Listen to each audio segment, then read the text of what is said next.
Alors bonjour à toutes et à tous, et en particulier à nos sœurs, nos frères qui nous regardent là par l'intermédiaire de la vidéo, qui ne peuvent pas venir souvent à cause de la maladie. Et on veut vraiment être unis et prier les uns pour les autres et penser aussi à chacun. Et que le Seigneur dirige ces moments, que nous voulons tout à sa gloire. Et merci parce qu'il est là, parce qu'il est présent ce matin d'une façon toute particulière au milieu de nous. C'est ce que dit ce premier chant et que je vous propose ce matin. Jésus est au milieu de nous, son regard s'abaisse sur nous. Et il y a cette question, sa douce voix, l'entendez-vous? Et que vraiment chacun, que nos cœurs soient sensibles à cette voix qui s'adresse ce matin à chacun et que nous puissions encore apprendre à mieux le connaître et que ces moments soient tout à sa gloire. Jésus est au milieu de nous, que nous puissions chanter ce chant vraiment comme une prière et disposer nos cœurs pour entendre ce qu'il veut nous apprendre encore ce matin.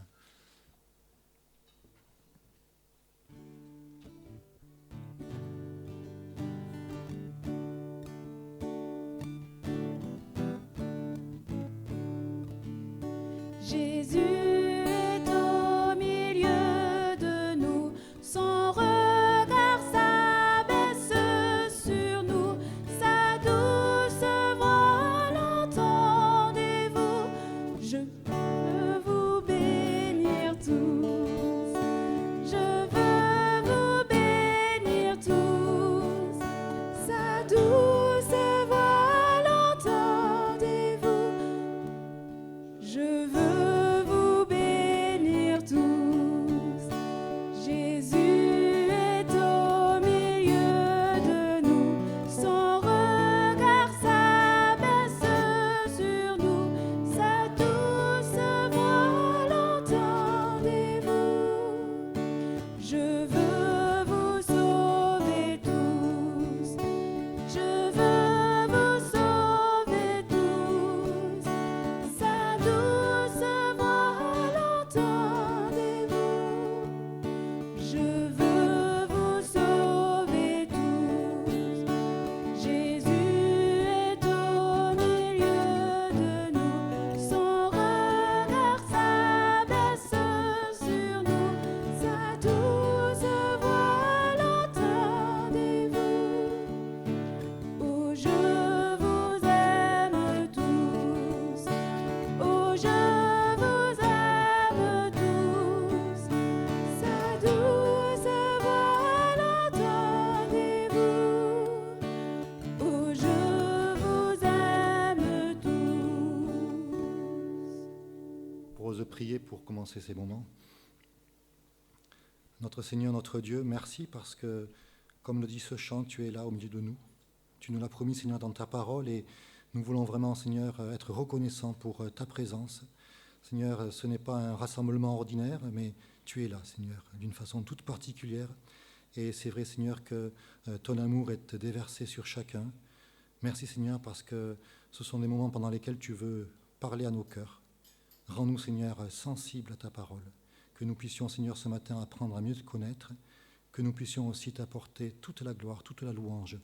Parce que, Seigneur, tu es le seul digne de la recevoir. Sois béni, notre Dieu. Amen. Alors, je voudrais vous proposer un passage dans l'Épître aux Philippiens. Et nous lirons au chapitre 2, du verset 1 au verset 11. Un magnifique passage que je vous conseille de lire, de relire chez vous et d'étudier, de le lire avec plusieurs versions, et qui nous montre, encore une fois, Jésus-Christ. Et c'est ce que nous voulons aussi regarder à Jésus-Christ encore ce matin, tous ensemble. Je vais vous lire ce passage dans la version Semeur. Donc je pense que là, vous avez la version second. Comme ça donne des fois des petites précisions qui sont intéressantes. S'il y a donc de l'encouragement en Christ, s'il y a de la consolation dans l'amour, s'il y a une communion de l'esprit, s'il y a de la tendresse et de la compassion, rendez ma joie parfaite en vivant en plein accord. Ayez un même amour, un même cœur, une unité de pensée. Ne faites rien par esprit de rivalité ou par désir d'une gloire sans valeur, mais avec humilité, considérez les autres comme supérieurs à vous-même. Que chacun de vous, au lieu de regarder ses propres intérêts, regarde aussi à ceux des autres. Si on s'arrêtait là, ce serait tout à fait désespérant. parce que c'est absolument contraire à tout ce que nous pouvons voir autour de nous, à tout ce que le monde propose, et c'est également contraire à tout ce que nous pouvons faire par nous-mêmes. Mais il y a la clé, il y a la solution qui arrive ici à partir du verset 5, que votre attitude soit identique à celle de Jésus-Christ. Et donc Paul nous demande de regarder à Christ, et c'est lorsque nous nourrissons notre cœur de Christ, eh bien que nous pouvons vivre ce qu'il nous demande.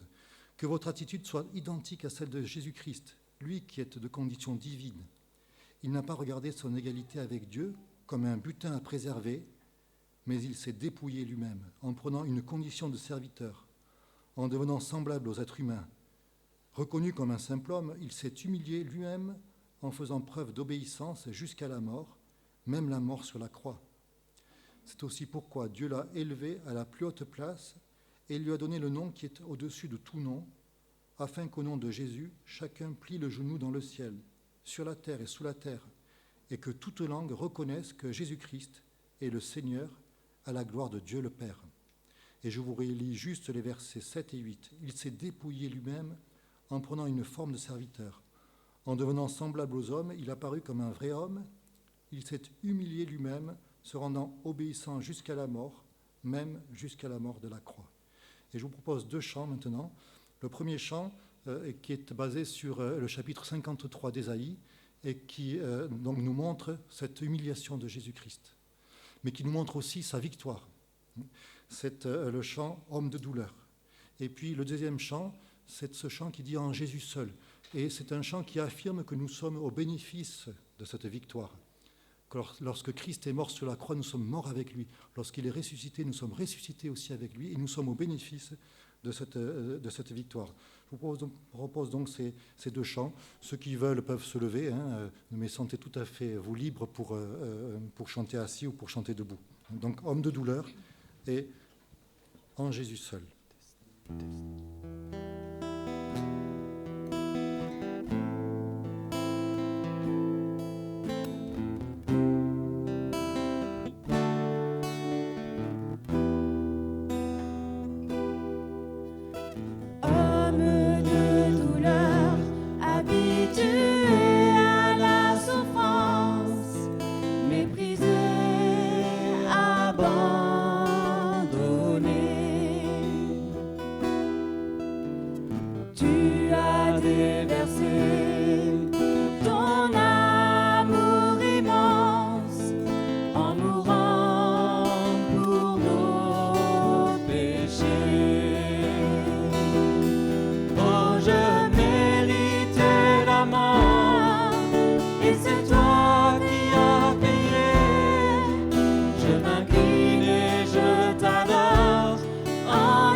Je m'incline et je t'adore en esprit et en vérité.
passe. Ce chapitre que nous avons lu dans Philippiens, c'est vrai, il nous dépeint le Christ humilié, souffrant, mais aussi le Christ ressuscité, glorieux. Donc Jésus-Christ sauveur, mais Jésus-Christ Seigneur. Nous avons chanté cet amour, je ne le méritais pas, il me suffit de l'accepter. Et la question qu'on peut se poser, est-ce que nous avons toutes et tous ce matin dit oui à Jésus-Christ? Est-ce que nous l'avons accepté? Est-ce que nous avons accepté cet amour que nous ne méritons pas? Si ce n'est pas fait, eh bien, dans la simplicité, à la seconde même, nous pouvons dire oui Seigneur, Seigneur, je t'accepte, viens vivre en moi, je réalise cet amour que tu as pour moi, viens vivre, prends le contrôle de ma vie. Mais nous pouvons avoir accepté Jésus comme sauveur, mais est-ce qu'il est vraiment le Seigneur de nos vies? C'est-à-dire celui qui dirige toutes choses. Et ça, ce n'est pas facile non plus. Mais c'est possible, puisqu'il est celui qui veut vivre en nous et qui veut prendre petit à petit toute la place. Et lorsque Jean-Baptiste a vu Jésus venir à lui, il a dit, il faut qu'il croisse et que je diminue. Est-ce que c'est notre souhait aussi, notre prière, que dans notre vie, Jésus soit celui qui prenne toujours plus de place? En d'autres termes, c'est cela, porter sa croix, c'est-à-dire mourir à soi-même et vivre pour Christ, que la vie de Christ vive en nous. Et il y a ce chant qui l'exprime aussi, qui dit ceci, « Je te donne mon cœur, il ne m'appartient plus, ce que j'ai de meilleur, tout est à toi, Jésus. » On le chante souvent sans trop réfléchir aux paroles, mais que nous puissions, on va rester assis peut-être pour le chanter comme une prière et vraiment réaliser ce que nous chantons. Ces paroles que nous prononçons, nous les adressons à notre Dieu, et que ce soit vraiment non pas juste nos bouches qui expriment quelque chose, mais vraiment nos cœurs qui s'adressent à notre Dieu, et quelque part, c'est de lui dire, oui, Jésus, tu es mon sauveur, mais sois aussi mon Seigneur dans tous les domaines, dans tous les compartiments de ma vie. Qu'il n'y ait pas dans mon appartement un petit placard où tu n'as pas accès, où je cache des choses que tu ne dois pas voir. Mais prends le contrôle de ma vie, je te donne tout, je te donne mon cœur.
Mon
voudrais juste vous relire le verset 9 de ce chapitre 2 de Philippiens.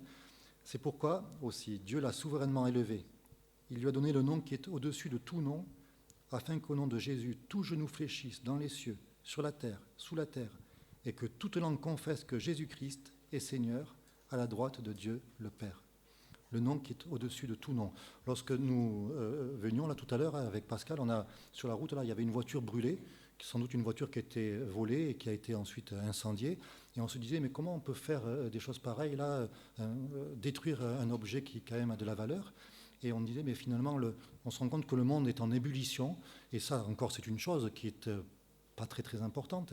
Mais on entend aussi certains pays avec la guerre qui de nouveau reprend. On a des frères et sœurs qui sont persécutés. Il y a des catastrophes un petit peu partout. Dans nos vies aussi, on pourrait être dans l'inquiétude. Mais voilà, ce passage nous dit que le nom de Jésus est au-dessus de tout nom. Et l'homme peut faire ce qu'il veut.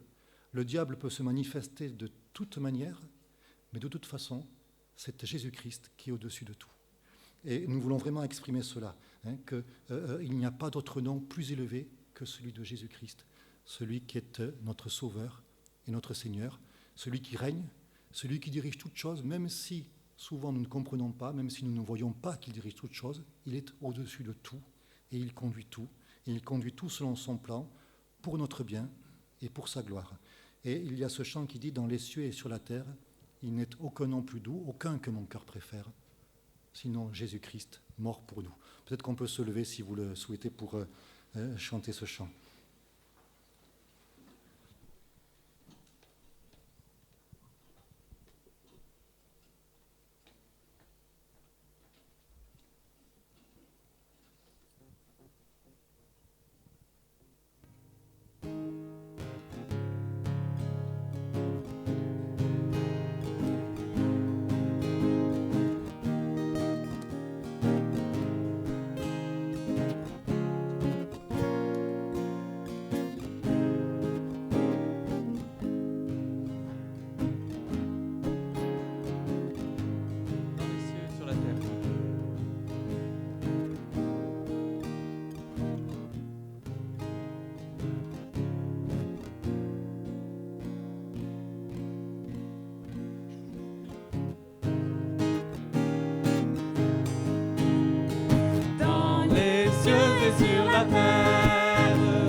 Alors avant de laisser la parole à Jean, qui va nous porter le message de la part du Seigneur, je voudrais juste vous proposer un dernier chant qui dit ceci: c'est auprès de Dieu que je veux me tenir. C'est ce que nous voulons faire non seulement tous ensemble ce matin, mais aussi dans notre quotidien, être toujours auprès de notre Dieu, et on sait qu'il est toujours avec nous.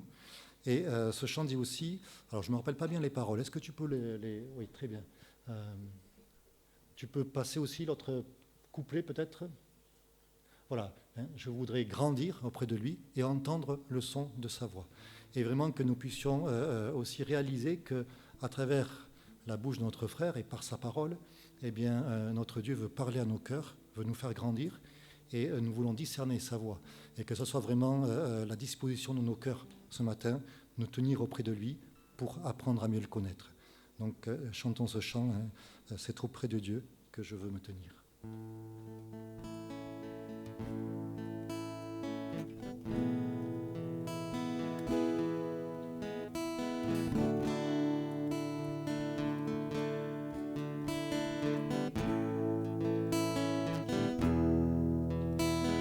C'est auprès de Dieu que je veux me tenir.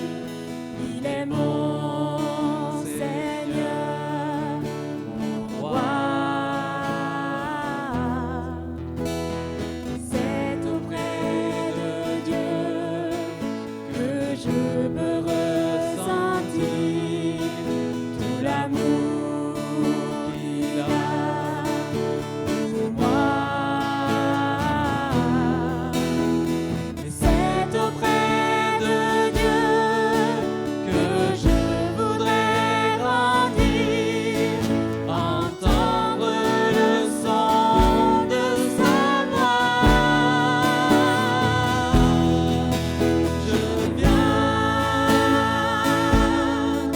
Je viens devant le trône, par ta grâce je me tiens, en ta présence je lève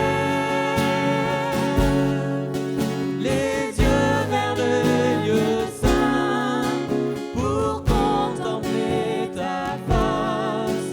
Je veux rester près de toi. C'est auprès de Dieu que je veux me tenir. Il est mon Seigneur, mon roi. C'est auprès de Dieu que je peux ressentir tout l'amour qu'il a pour moi. Et c'est auprès de Dieu que je voudrais grandir, entendre le son de sa voix.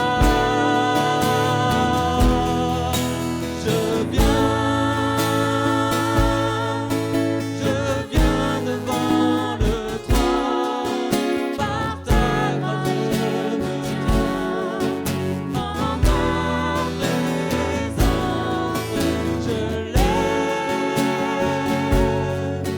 les yeux vers le lieu saint pour contempler ta face. Je veux rester près de toi. Je veux rester près de toi. On va prier juste avant de laisser la place à Jean. Notre Seigneur, notre Dieu, nous voulons te rendre grâce parce que nous pouvons ouvrir ta parole. Nous pouvons, Seigneur, en toute liberté, nous laisser instruire par toi. Seigneur, nous voulons te demander de bénir ces moments, de bénir notre frère et de mettre en lui, dans sa bouche, Seigneur, tes paroles. Et Seigneur, parle à nos cœurs. Permets, Seigneur, que nous puissions être attentifs à ce que tu veux nous dire ce matin. Que nos pensées ne s'éparpillent pas, mais restent vraiment, Seigneur, fixées sur ta parole, sur toi. Et Seigneur, merci parce que tu nous donnes encore la possibilité de grandir en toi, d'apprendre à mieux te connaître. Sois béni, Seigneur, en ce moment. Amen.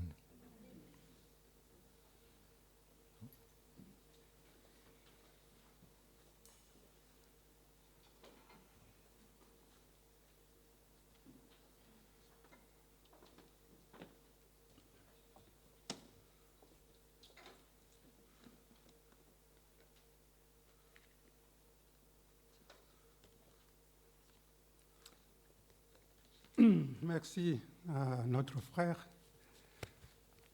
J'enlève le masque quand même. Merci à Josias. En fait, je disais dans mon cœur, mais tout a été dit. Hein, il n'y a plus rien à rajouter. Tout ce que j'ai à vous dire, en tout cas les choses importantes, ont été dites déjà. Donc, ça va faire une espèce de répétition.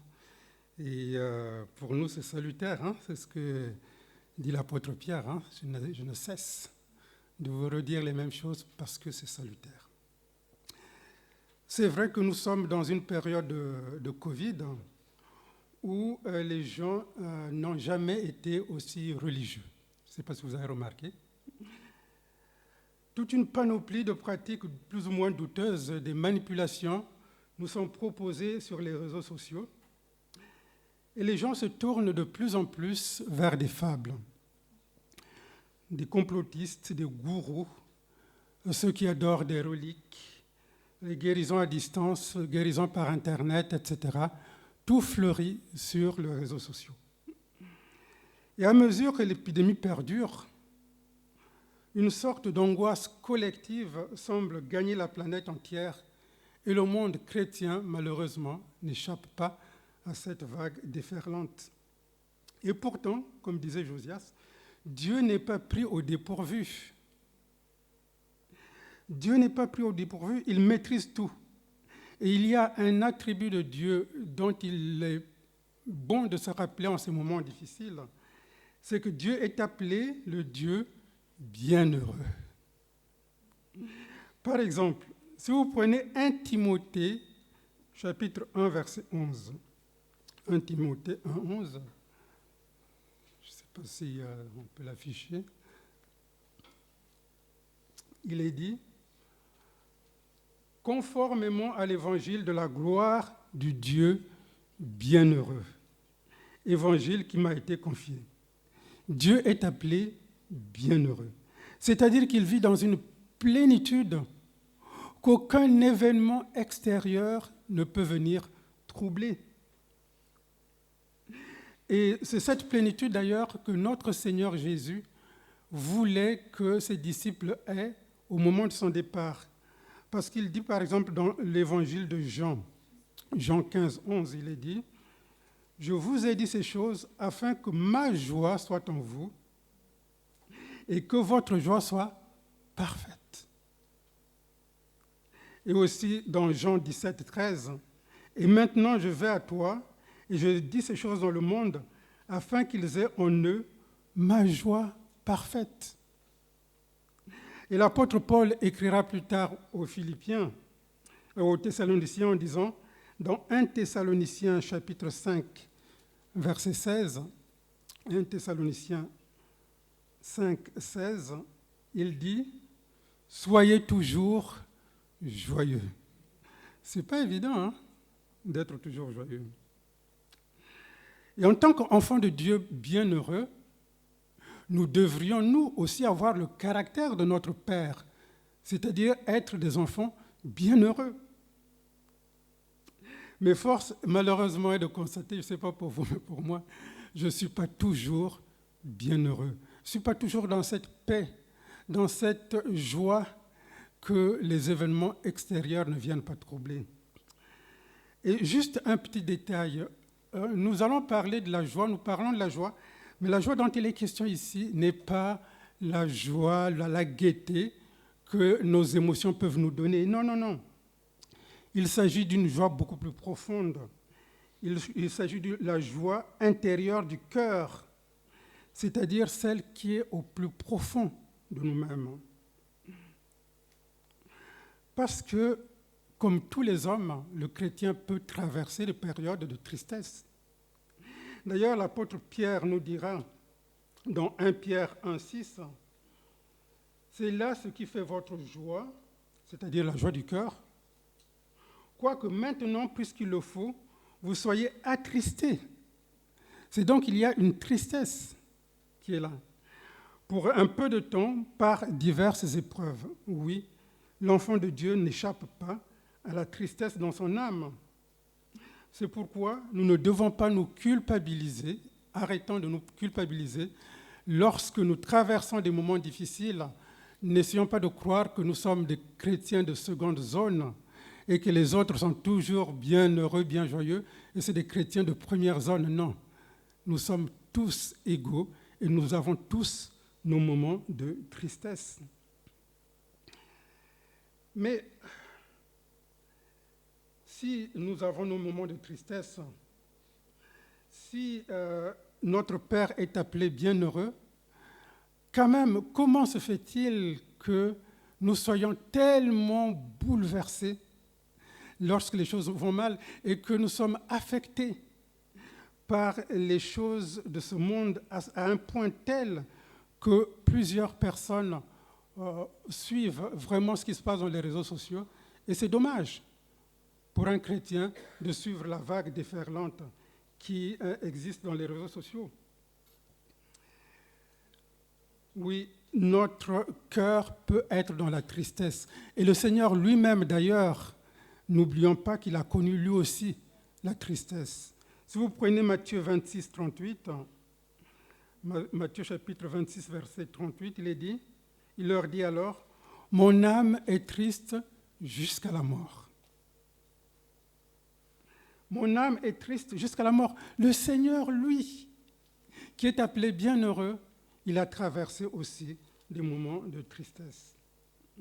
Alors, donc, je répète ma question. Pourquoi nous, en tant qu'enfants du Père bienheureux, nous ne sommes pas bienheureux? Et l'apôtre Paul va nous donner un élément de réponse, quelque chose qui nous fait vraiment réfléchir. Si vous prenez Galates, chapitre 3, versets 1 à 3. Galates, chapitre 3, versets 1 à 3, il est dit, « Ô Galates dépourvus de sens, qui vous a fasciné, vous aux yeux de qui Jésus-Christ a été peint comme crucifié. Voici seulement ce que je veux apprendre de vous. Est-ce par les œuvres de la loi que vous avez reçu l'Esprit ou par la prédication de la foi? Êtes-vous tellement dépourvus de sens après avoir commencé par l'Esprit? Voulez-vous maintenant finir par la chair? »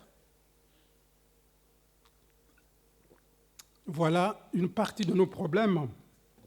C'est qu'au début de notre vie chrétienne, c'est vrai, nous commençons par l'esprit et souvent nous terminons par la chair. C'est-à-dire, nous compliquons nous-mêmes la vie. Nous revenons à des choses tellement compliquées. Mais pourtant, l'évangile du Dieu Tout-Puissant est un évangile simple. C'est un évangile simple, frères et sœurs. Nous devons retrouver cette joie de l'évangile simple. Et pour retrouver cette joie de l'évangile simple, nous devons revenir à Jésus-Christ et Jésus-Christ crucifié. Comme dit l'apôtre Paul en 1 Corinthiens 2:2, « Car je n'ai pas eu la pensée de savoir parmi vous autre chose que Jésus-Christ et Jésus-Christ crucifié. » Voilà, frères et sœurs, la libération de nos peurs, de nos angoisses. C'est la croix de Jésus-Christ. Et Matthieu chapitre 16, verset 24 nous dit, « Alors Jésus dit à ses disciples, « Si quelqu'un veut venir après moi, qu'il renonce à lui-même et qu'il se charge de sa croix. » La solution, la réponse à notre question, pourquoi nous ne sommes pas toujours comme notre Père bienheureux, c'est que nous avons oublié l'évangile de la croix. Parce que porter sa croix, malheureusement, a eu une connotation tellement négative. La religion lui a donné une caricature incroyable. Dans la religion, porter sa croix veut dire faire pénitence. Ça veut dire se flageller, s'auto-flageller, se mortifier. Mais non, frères et sœurs, ce n'est pas ça du tout, porter sa croix. C'est beaucoup plus joyeux que ça.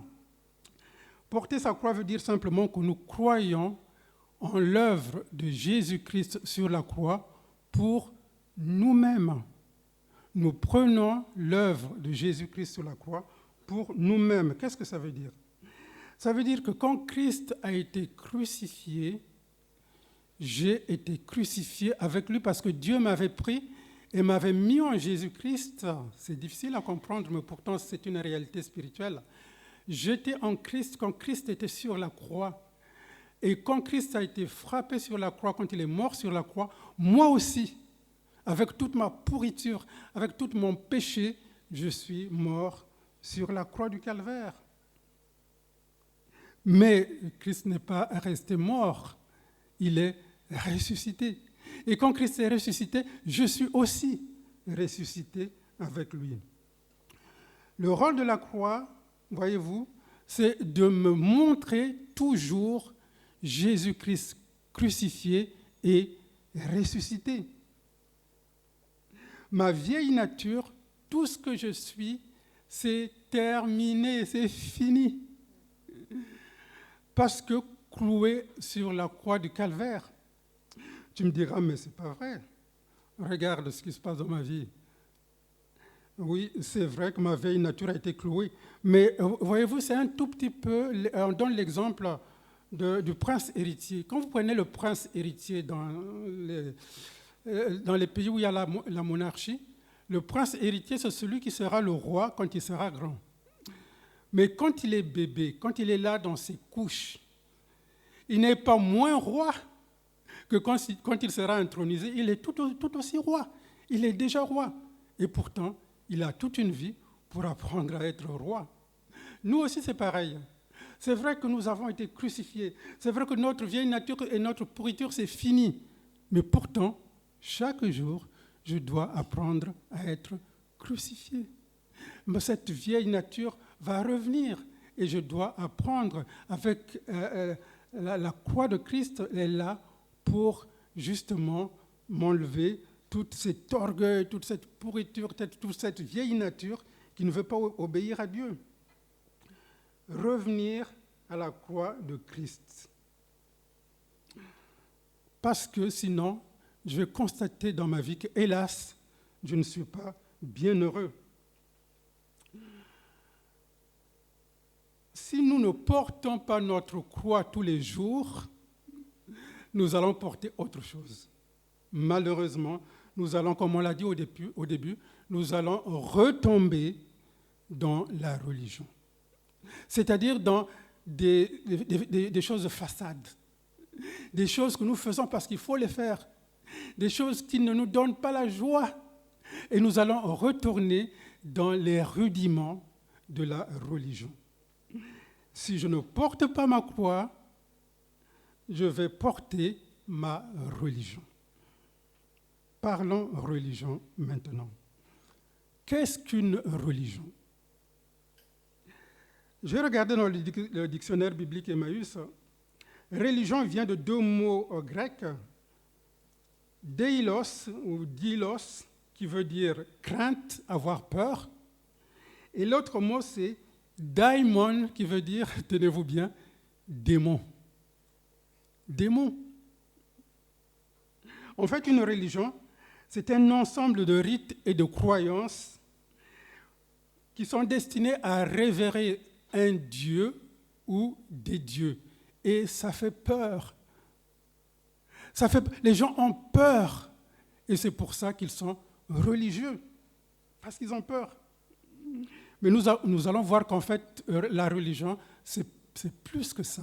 Parce que malheureusement, nous-mêmes, en tant que chrétiens, nous pouvons être religieux. Est-ce que vous savez combien il y a de religions dans le monde? Est-ce que quelqu'un a un ordre d'idée? Combien y a-t-il de religions dans le monde? Mais dans le monde, il y a entre 6 000 et 10 000 religions. C'est beaucoup quand même. Bon, le christianisme est cité parmi les religions. C'est quand même incroyable. C'est un peu comme Israël. Israël n'aurait jamais dû être cité parmi les nations. Israël est cité parmi les nations. Le christianisme n'aurait jamais dû être cité parmi les religions. Le christianisme est cité parmi les religions. christianisme, l'islam, l'hindouisme, le bouddhisme, le judaïsme, etc., etc. On ne va pas les énumérer tous les 10 000. Hein. Mais voyons d'abord qu'est-ce qui caractérise une religion.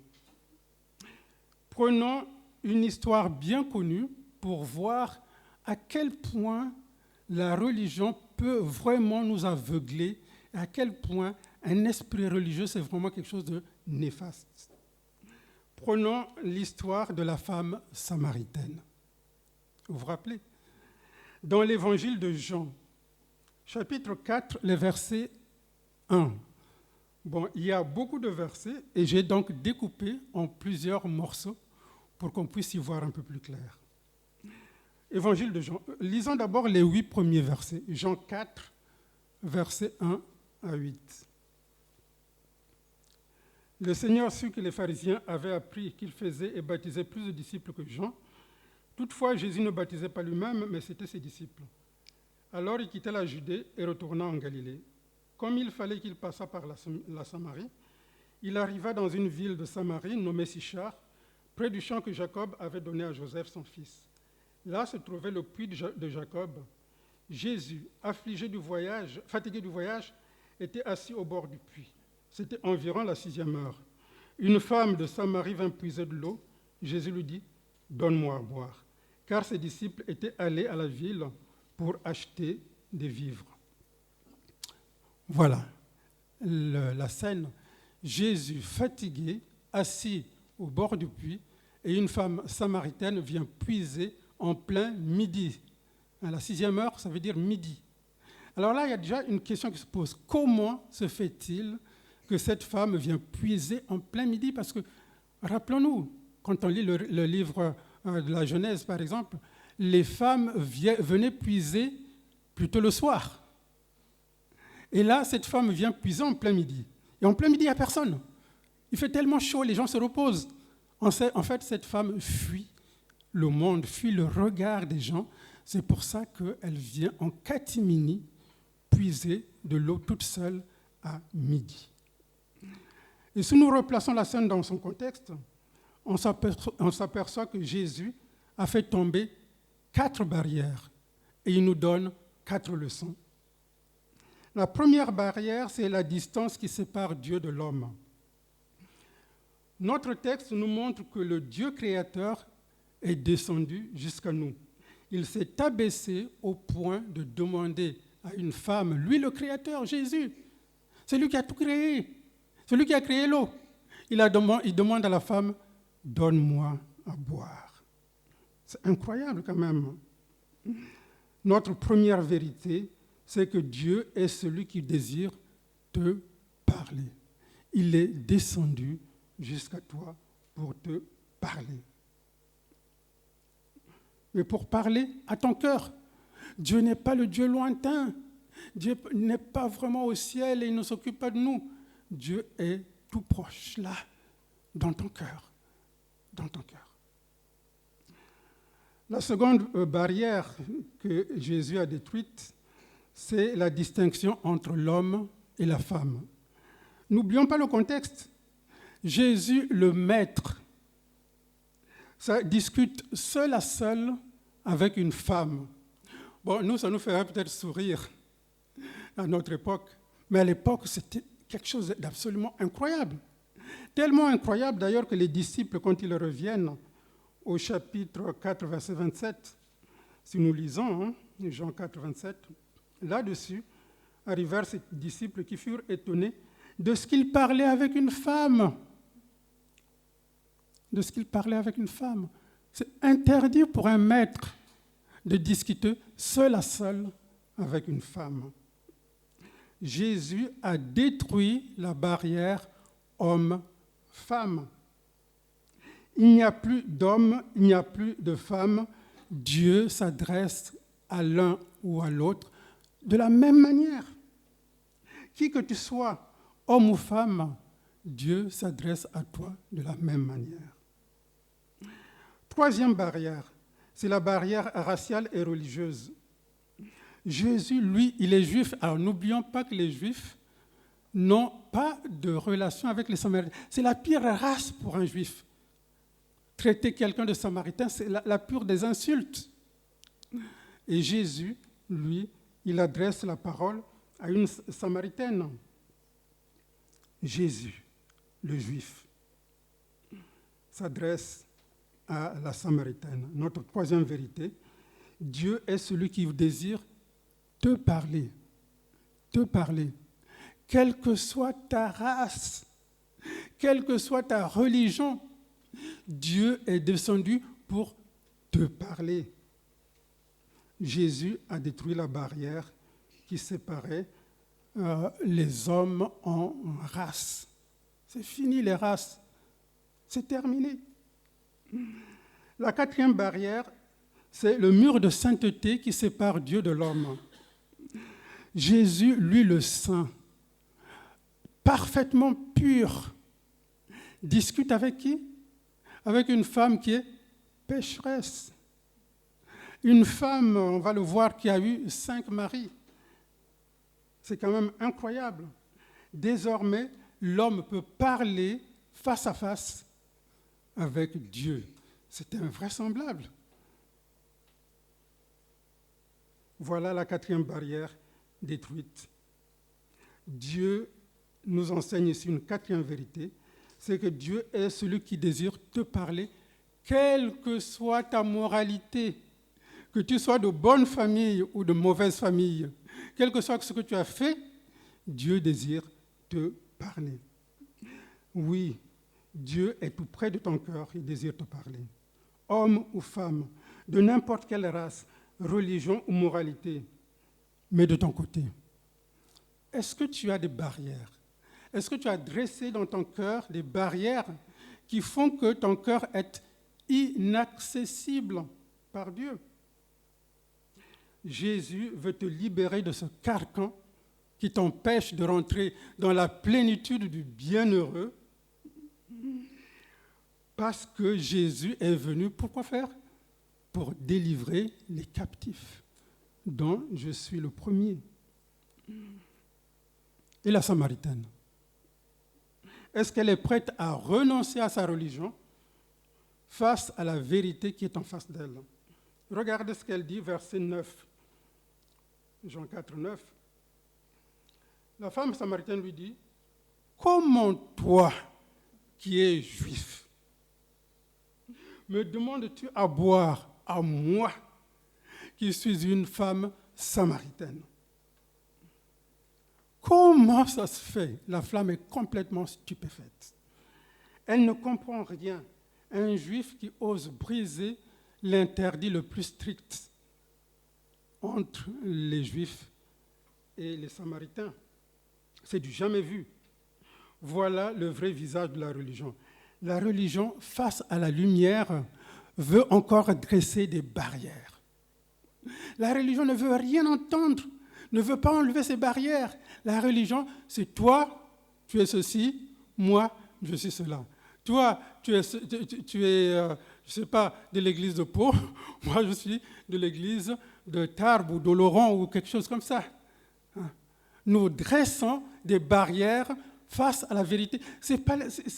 L'important n'est pas là. L'important est dans la vérité. La vérité que nous devons regarder en face. Et la femme samaritaine refuse de regarder la vérité.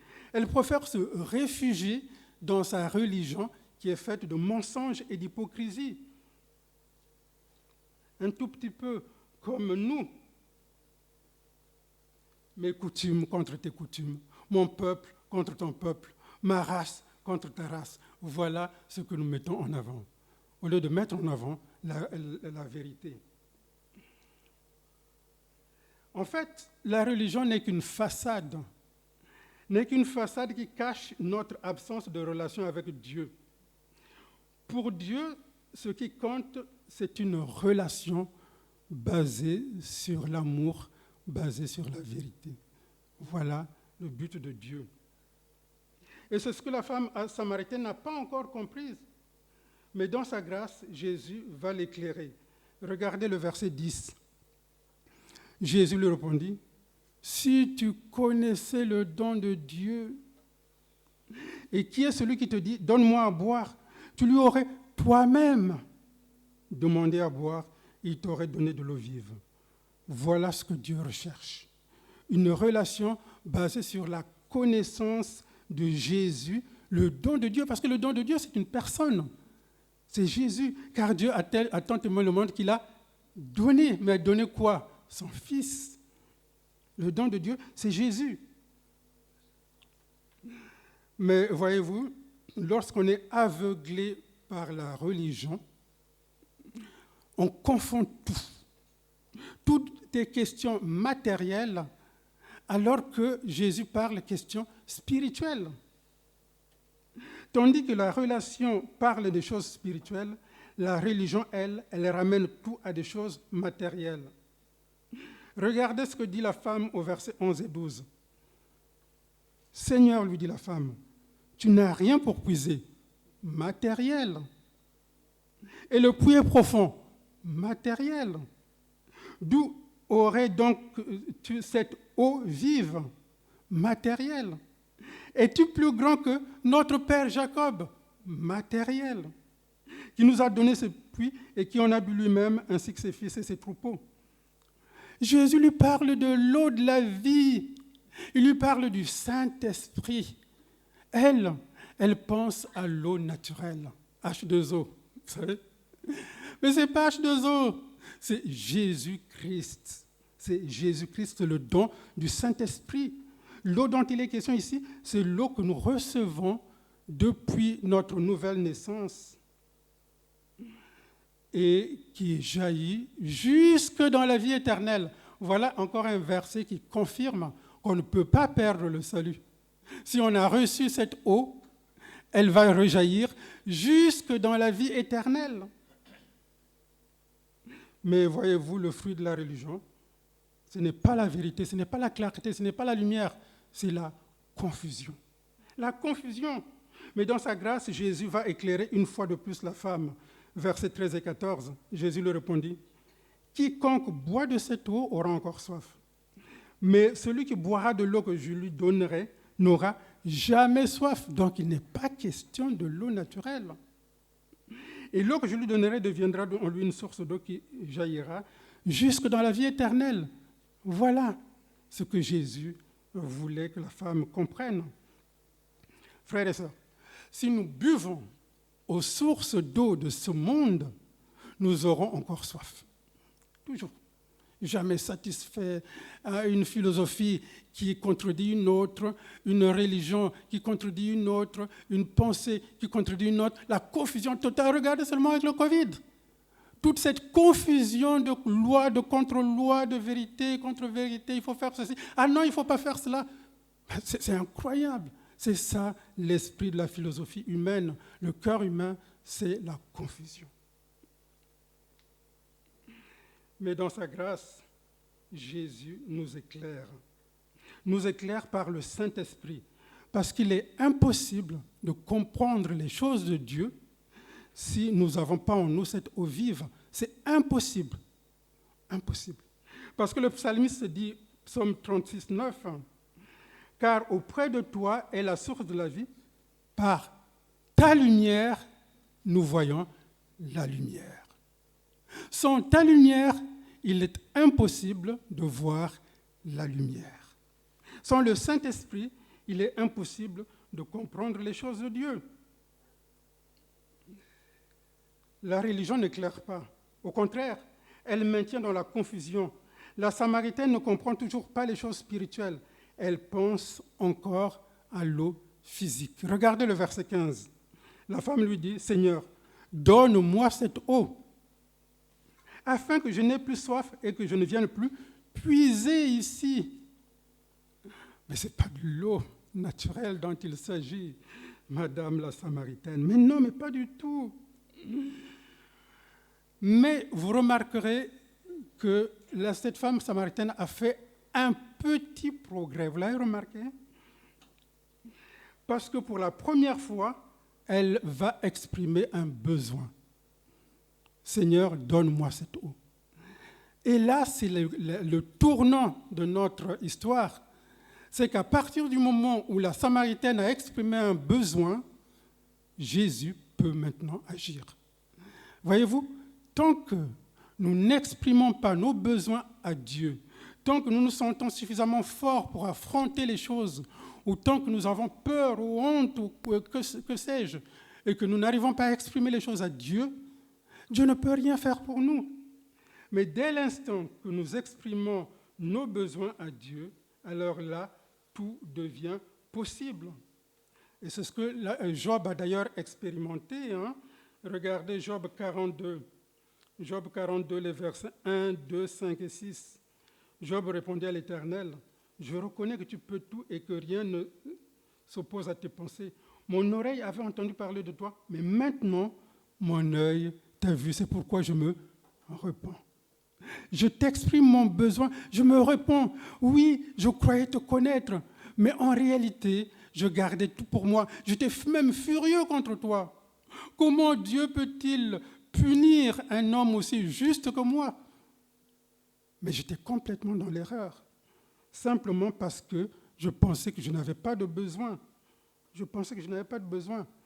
Et maintenant, Jésus va vraiment mettre le doigt sur le véritable problème de la femme samaritaine. Regardez le verset 16. « Va, lui dit Jésus, appelle ton mari et viens ici. » Voilà, va appeler ton mari. Oh, quel choc, frères et sœurs. Pour la femme samaritaine, c'est un choc. Le péché de la femme est dévoilé. Mais regardez la délicatesse du Seigneur. Le Seigneur ne lui dit pas, « Mais madame, vous êtes une femme pécheresse. Vous avez commis beaucoup de péchés dans votre vie. » Non. Il lui dit, « Va chercher ton mari. » Dieu révèle notre vraie nature, mais sans nous condamner. Il ne nous condamne pas. Il ne te condamne pas, frères et sœurs. Jamais Dieu ne te condamnera. En fait, c'est toi-même qui t'auto-condamnes.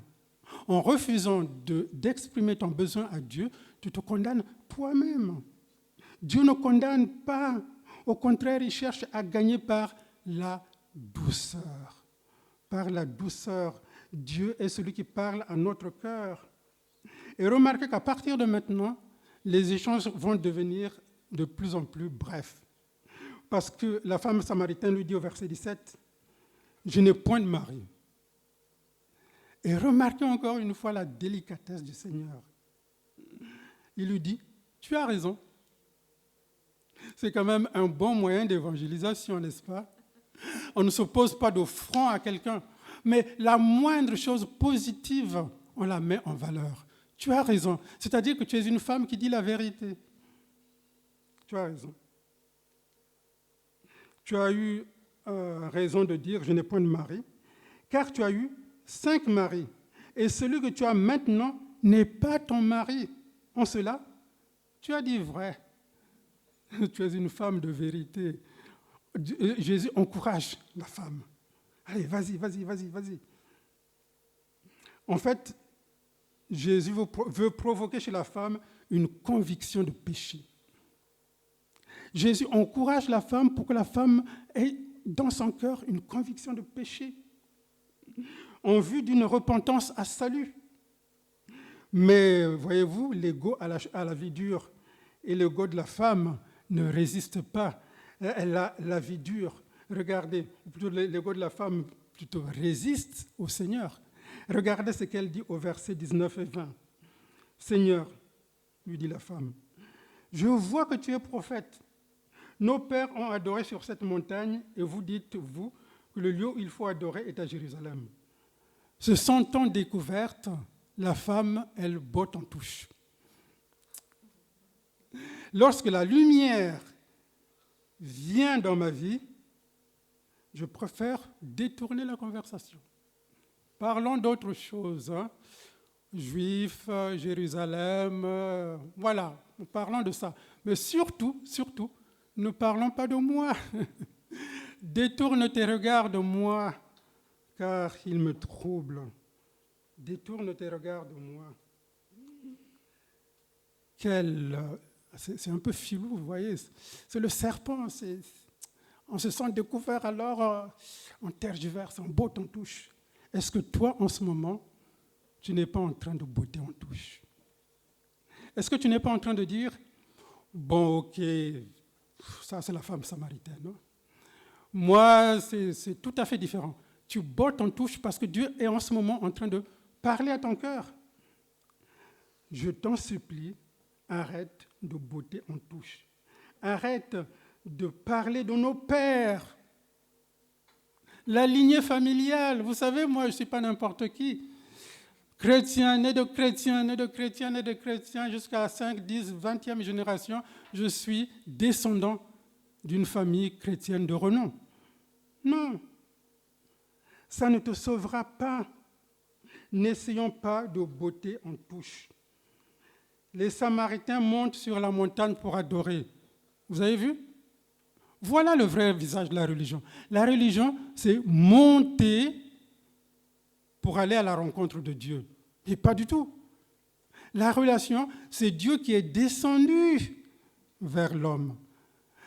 Adorer, n'est pas monter vers Dieu, mais Dieu est descendu vers nous.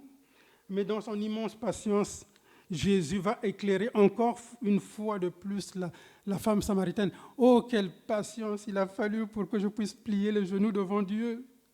Quelle patience, frères et sœurs. Mais quelle patience Dieu déploie dans nos vies. Regardez ce que Jésus dit, verset 21-24. Femme, lui dit Jésus, crois-moi, l'heure vient où ça ne sera ni sur cette montagne, ni à Jérusalem que vous adorez le Père. Vous adorez ce que vous ne connaissez pas. Mais nous adorons ce que nous connaissons, car le salut vient des Juifs. Mais l'heure vient, et elle est déjà venue, où les vrais adorateurs adoreront, on l'a chanté, Dieu en esprit et en vérité. Car ce sont là les adorateurs que le Père demande. Dieu est esprit et il faut que ceux qui l'adorent en esprit et en vérité. Nous voici arrivés au point culminant de la révélation divine. Jamais Jésus n'a fourni autant de précision. Adorer veut dire adorer le Père d'abord et adorer en esprit et en vérité ensuite. Est-ce que nous saisissons bien ces termes adorer en esprit et en vérité? Est-ce que nous sommes au clair là-dessus?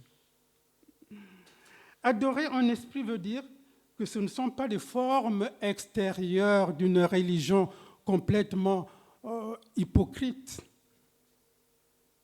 Ce n'est pas ça qui plaît à Dieu. Mais ce qui plaît à Dieu, c'est une relation d'amour dans une communion profonde avec lui. Voilà ce qui plaît à Dieu. Le Saint-Esprit habitant notre esprit que nous avons reçu le jour de notre nouvelle naissance, par cet esprit-là, nous voyons la lumière, nous adorons le Père. Et que veut dire adorer en vérité? Adorer en vérité veut dire que ce ne sont pas des théories intellectuelles ou des philosophies. C'est l'adoration d'un cœur sincère et totalement engagé. Une adoration de tous les jours qui s'appuie sur la vérité, c'est-à-dire la parole de Dieu, la Bible. L'adoration s'appuie sur une relation filiale ensuite. Parce que nous adorons quoi? Nous adorons qui? Nous adorons le Père. Ah, le Père. Le Père. Est-ce que vous savez que Père est le nom de Dieu par excellence pour nous chrétiens? Père est le nom de Dieu. Et c'est Jésus qui nous a fait connaître que Dieu est notre Père. Regardez par exemple dans Jean 17, versets 1 et 6. Jean 17. Après avoir ainsi parlé, Jésus leva les yeux au ciel et dit, « Père, l'heure est venue. Père, l'heure est venue. » Et au verset 6, « J'ai fait connaître ton nom aux hommes que tu m'as donné du milieu du monde. » J'ai fait connaître ton nom aux hommes. C'est quand même curieux que Jésus dise cela alors qu'il s'adresse à des gens qui sont de la religion judaïque. Parce que Dieu porte plusieurs noms dans l'Ancien Testament. Comment est appelé Dieu dans l'Ancien Testament? Il a plusieurs noms. Elohim, qui veut dire Dieu, Yahweh, l'Éternel, Adonai, le Seigneur, et tous les composés, comme El Shaddai, le Dieu Tout-Puissant, El Elyon, le Dieu Très-Haut, El Olam, le Dieu d'éternité, El Gibor, le Dieu puissant, Adonai Jireh, le Dieu qui pourvoit, Adonai Shama, le Dieu qui entend, Adonai Rapha, le Dieu qui guérit, Adonai Shalom, le Dieu de paix. Il y a un cantique d'ailleurs qui dit ça, qui parle de tout ça. Mais tous ces noms nous parlent des attributs de Dieu. Seul le nom Père nous introduit réellement dans l'intimité de ce Dieu qui semble tellement loin. Père, voilà pour nous le nom de Dieu par excellence. Si Dieu est véritablement notre Père, qu'est-ce que ça veut dire? Est-ce que nous réalisons ce que cela implique que Dieu soit notre Père? Ça veut dire que Dieu nous aime du même amour qu'il aime son Fils Jésus-Christ. Du même amour, ni plus ni moins. Est-ce que nous réalisons cela? Le Dieu qui est notre Père, parfaite sécurité, parfait pardon, amour parfait. Nous sommes aimés de la même manière que Jésus-Christ. Nous sommes nés de lui, nous sommes au bénéfice de tout ce qu'un Père parfait est et peut faire pour ses enfants. Quel privilège, frères et sœurs! Mais ces privilèges ne sont pas pour demain. Ces privilèges sont pour toi aujourd'hui. Aujourd'hui même. Mais du côté de la religion, on remet toujours les choses à demain. On croit toujours que les choses sont à venir. Mais non, c'est aujourd'hui. Regarde ce que croit la religion. Chapitre 4, versets 24 à 25. La femme lui dit, je sais, le Messie doit venir. Quand on ne sait pas. Il doit venir. Celui qu'on appelle le Christ, quand il sera venu, il nous annoncera toutes choses. Mais Jésus lui dit, le Messie. Mais je le suis, moi qui te parle. Oh, frère, ça.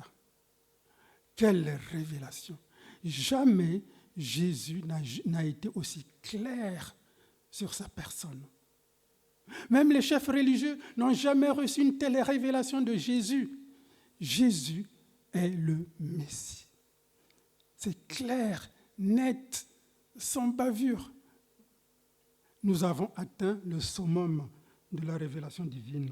Jésus est Dieu. Parce que le Messie, c'est le Fils de Dieu. Jésus est Dieu. C'est lui qui te parle en face. Ne dis pas qu'il viendra. Ne dis pas que c'est pour plus tard. Non, non, non. C'est maintenant, à l'instant même, je suis là devant toi. Voilà ce que te dit Dieu ce matin. Je suis là à l'instant devant toi. Ne compte pas sur demain. Là-dessus, versets 27-29, arrivèrent les disciples qui furent étonnés de ce qu'il parlait avec une femme. Toujours dans la religion, les disciples. Mais Jésus vient de donner une révélation incroyable. Et regardez tout de suite les conséquences de cette révélation. D'abord, pour la femme samaritaine, ça a été un choc. Le Messie qu'on a attendu depuis longtemps, il est là devant moi. Qu'est-ce qu'elle fait? La première chose qu'elle fait, elle abandonne sa cruche. Elle abandonne sa cruche au pied du Seigneur.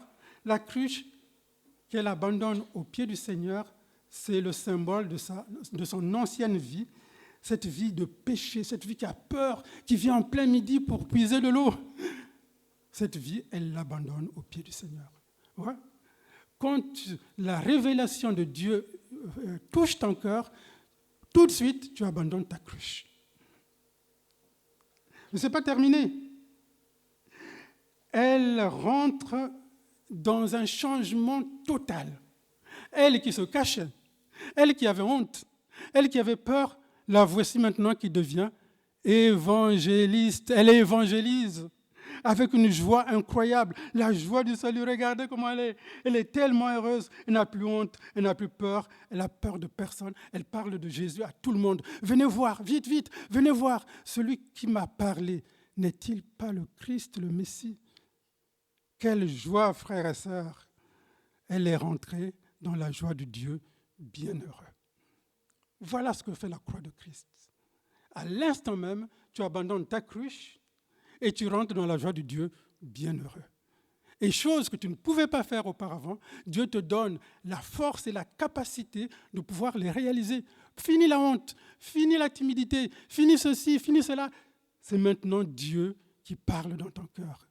Oui, voilà ce que fait l'évangile du salut, la joie. Bienheureux es-tu, frères et sœurs. Tu as vraiment un privilège inestimable. Tu es fils, fille du Dieu bienheureux. Mais malheureusement pour nous chrétiens, nous avons tendance à retourner à la religion. Au lieu de porter notre croix, nous préférons porter notre cruche. C'est incroyable, sans jeu de mots. Nous préférons porter notre cruche. Ceux qui portent leur croix sont bienheureux. Certes, ils vont souffrir. Frères et sœurs, la souffrance n'épargne pas le chrétien. Regardez comment des frères et des sœurs souffrent autour de nous, à un point tel qu'on a même l'impression qu'ils vont souffrir au-delà de leur force. On a même l'impression que Dieu est en train de les briser d'une manière tellement forte que Dieu les éprouve au-delà de leur force, contrairement à ce que la parole affirme. Mais non, frères et sœurs, parce que ça, c'est la tristesse, ce sont les souffrances extérieures. C'est un peu comme la mer. Quand la mer est agitée par les flots, en réalité, il n'y a que quelques mètres qui sont agités. Descendez en profondeur, vous allez retrouver la joie, vous allez retrouver le calme parfait. Voilà le chrétien. Je souffre, Seigneur, je suis dans les épreuves, dans les souffrances, mais au plus profond de moi-même, la paix, bienheureux. Je suis bienheureux. Alors la question pour nous, pour terminer, est-ce que nous allons vivre une relation joyeuse avec Dieu, la joie de notre salut? En d'autres termes, est-ce que nous allons revenir à l'évangile simple de la croix de Christ? Ou alors, nous allons nous compliquer la vie, nous allons continuer de préférer porter notre cruche. Et si toi, mon frère, ma soeur, mon ami, ce matin, tu n'as pas encore abandonné ta cruche auprès du Seigneur, c'est le moment de le faire. Je t'en conjure au nom de Jésus-Christ et selon sa révélation, selon toutes les richesses que nous pouvons trouver en Jésus-Christ crucifié, je t'en conjure, abandonne ta cruche. Viens au pied du Seigneur et là, viens puiser aux sources d'eau vive qui ne peuvent jamais tarir. Que Dieu te vienne en aide. Prions. Seigneur Dieu Tout-Puissant, tu nous as tout donné en Jésus-Christ. Tu nous as donné l'eau de la vie, les sources d'eau vive, Seigneur. Et moi, je préfère boire encore l'eau de ce monde avec ma petite cruche. Seigneur, pardon. Pardonne, Seigneur. Et permets que personne ici ne ressorte avec sa cruche, mais que nous abandonnons tous nos cruches à tes pieds et que nous ressortons avec la joie du Seigneur. Amen.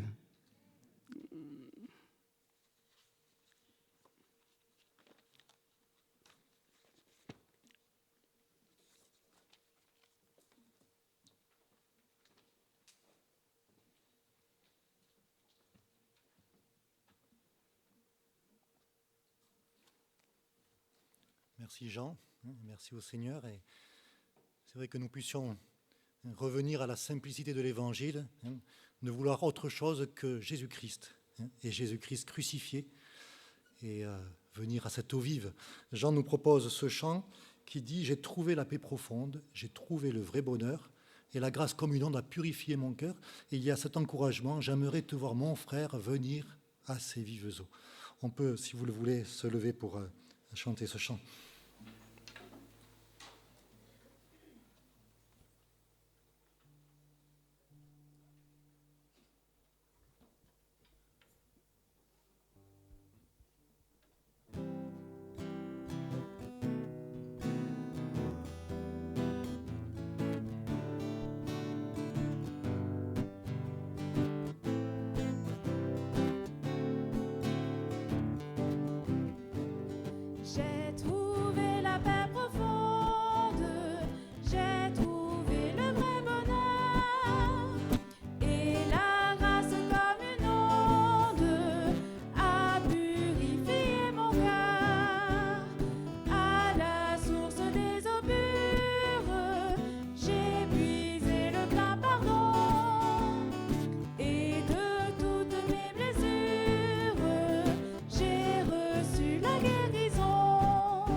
prendre place. Alors, c'est le moment maintenant de terminer l'enregistrement. Là, on veut dire au revoir à nos sœurs, à nos frères, à nos amis qui nous ont suivis par la vidéo interposée. Puis on vous dit, Dieu voulant, dimanche prochain, et que vous puissiez, même pour ceux qui sont malades, qui sont dans la difficulté, que vous puissiez bien connaître déjà, comme nous l'avons chanté, sur la terre, ce ciel si parfait, si beau. Que Dieu vous bénisse.